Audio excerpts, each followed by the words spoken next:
A number of species have had really good years in 2025. Others still haven't done particularly well for me.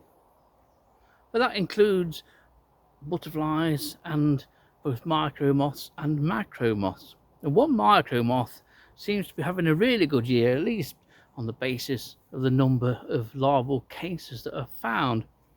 And in Nottinghamshire, it's pretty much a specialist of the Sherwood Forest sandstone areas of the county, namely obviously here in the Sherwood Forest area, and it's Coleophora milvipennis. I've never seen so many larval cases of it until a couple of weeks ago. Dillis and I had only recorded the species twice, one just a stone's throw from where I am now on Sherwood Heath.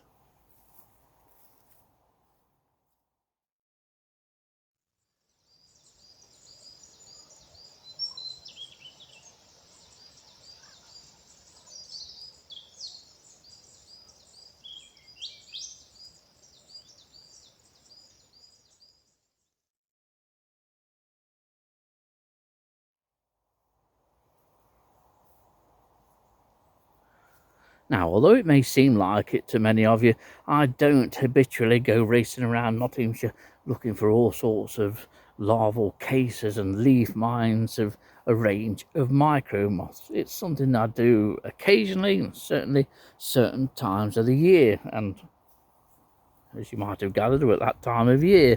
But when you get into autumn, it generally is a pretty decent time to go looking for larval cases and the leaf mines of a number of micro moths. And if you do, chances are the records that you get may well add another grid square to your county recorder's beloved county map. And this won't do in this case, because I have found this species very close, almost a stone's throw away from where I am now. But as a general rule, I found that if you do happen to continually find a number of cases or leaf mines of a species without really giving it much work, then it often means that that species is having a particularly good year. And the larva which has done the damage to this leaf and also to this leaf here, there's a blotch on the top of this leaf, is having a very good year. And it's the larva of Coleophora milvipennis. You can just see the case underneath there. This is a conspicuous coleophorid to look for. Now is the best time of year, late September, and this one is still feeding. Many don't. I'm finding a lot that are tucked underneath the browner coloured blotches that you can see here. It's not very often you get blotches that are still greenish to a degree, or often cream, and you can see there's two such blotches on this leaf, which means that this particular larva is still actively feeding, at least for today. I've collected a number of these over the last week or so, and they're all pretty much like this, and they remain fixed to the blotch. I'll try and hold this steady, and I'll try and keep it in focus. But here's the case of Coleophora milvipennis. It's about 13 to 14 millimeters in length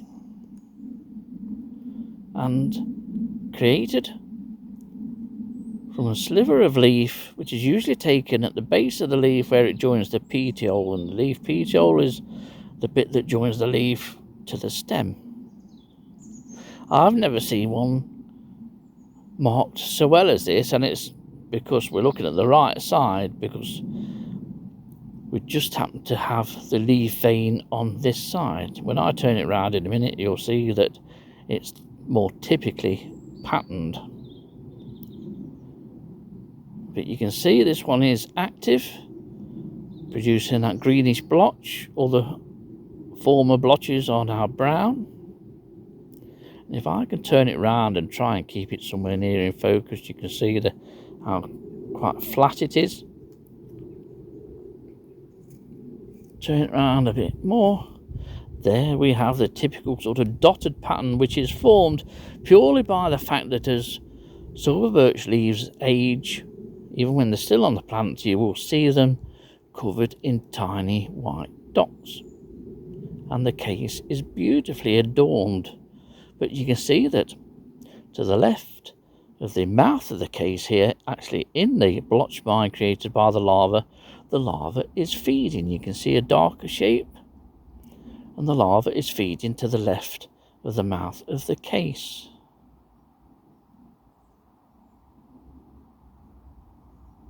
And that's what Coleophoras do, the larvae. They create these cases either out of silk or usually out of leaf fragments, which they cut out. Sometimes it's a seed head or a seed pod. And they live within that, carry it around with them. It offers them protection from the elements, protection from predators. And they can go wherever they want on the plant, and will often create several blotch mines through feeding on the same leaf, much as this one has done. And they attach the case to the underside of the leaf, and then they can enter the leaf safely from the case. They're not exposed, and they can feed quite happily. And you may well be able to see the head of the larva within the leaf there, extending that blotch. Quite incredible things. Do you know, people miss so much. This might not seem anything to many people, even many people interested in moths. But they're really marvellous things. It's all right to appreciate in the adult, and I appreciate adult moths as much as anybody, but sometimes what the larva has to go through, or does go through, before it gets anywhere near the adult moth which we catch at our lights, is quite remarkable. But look at that for a case. Dark brown case with the white dots. It's fabulous. Thin in profile, flat at the end. I'm getting battered by the wind.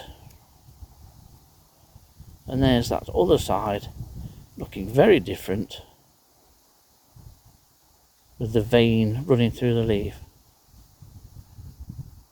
It's nice to see this moth having a very good year.